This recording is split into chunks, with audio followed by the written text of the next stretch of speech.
Rixon Poco, who was slain in Prime Minister James Marape's Pai village in Hela province.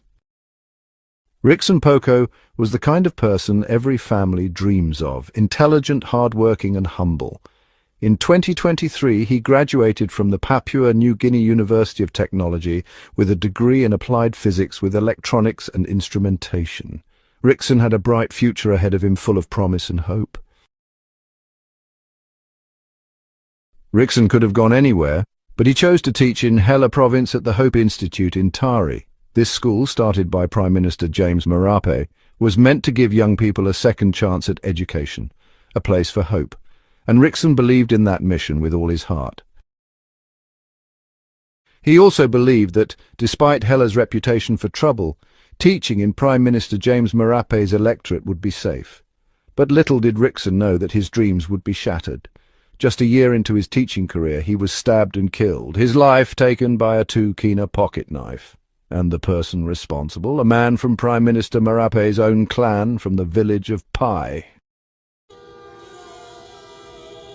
The tragic murder of Rixon Poco reportedly occurred when he tried to intervene in an argument between two individuals.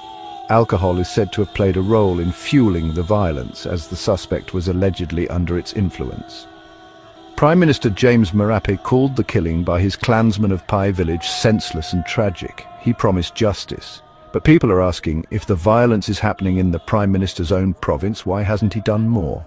Why hasn't he fixed the law and order issues that plague Hela province?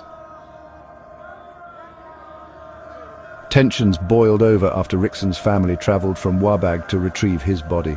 A convoy of vehicles drove into Hela, but instead of peace, chaos erupted. The Tari market was destroyed, and the community is now on edge, filled with fear and anger.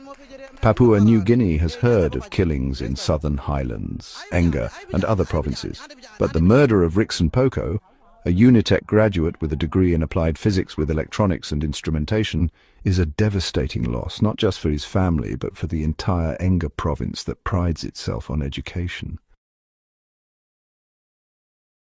No words of condemnation can lessen the pain of his relatives, but a genuine effort by the murderer's clan to show remorse and sorrow could bring some peace.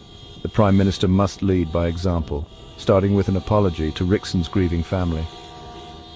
Rixon was more than a teacher. He was a son, a brother, a leader, and a light for his community. His death isn't just a loss for his family, it's a loss for the entire nation. The people of Papua New Guinea are left to wonder, when will the violence in Hela, Southern Highlands and Enga stop? When will leaders act to protect lives and create peace?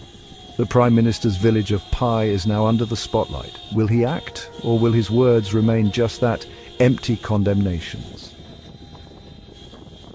Videos of an unprovoked attack on the Enga convoy quickly went viral on social media, drawing widespread attention to the tragedy.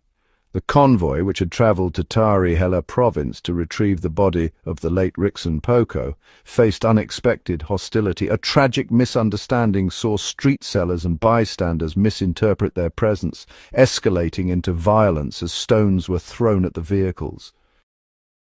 Despite the aggression, the grieving Engan mourners maintained their composure, reaffirming their peaceful mission to bring Rixon home. Rixon, a dedicated teacher at the Hope Institute, was